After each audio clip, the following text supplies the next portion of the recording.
ঈদ নিয়ে তোমাদের কত আয়োজন। তামিম সাকিবদের পাশে কোটি জনতা। অসহায় ফিলিস্তিনিদের জন্যও কাঁদে তোমাদের মন। বেতন দেয় না, আমরা কি খাটি নাই? অথচ নিজ দেশের গার্মেন্টস কর্মীরা আমরা কষ্ট করি নাই, আমরা কি না খায়া মরুম? 4 মাস ধরে বেতন পাচ্ছে না। আমাদের 2 দিন পরে ঈদ, আমরা ছেলে মেয়ে ঈদ করব। এটা নিয়ে তোমাদের কোনো কথা বলার কারণ নেই। দিতে পারি না দেখে মাথা থেকে বার করে দিছে। তোমাদের কোনো মাথা ব্যথা নেই, তোমাদের কোনো কষ্টও নেই।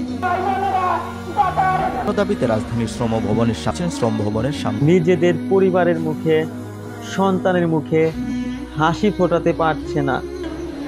আমরা টাকা না পেলে ঘুরতে কিনে দেব। তাদের মাঝে কোনো ঈদের আনন্দ নেই। আমার সন্তান আমার মুখের দিকে চেয়ে রয়েছে। তাদের জন্য কি তোমাদের একটুও মায়া হয় না? আমরা তো অতিরিক্ত কোনো টাকা চাইতেছি না। এই তো আমরা বাঙালি, তেল মাথায় সবাই তেল দেয়। এটা কি মালিক পকেরা বুঝে না? এটা কি অন্য সরকার বুঝে না?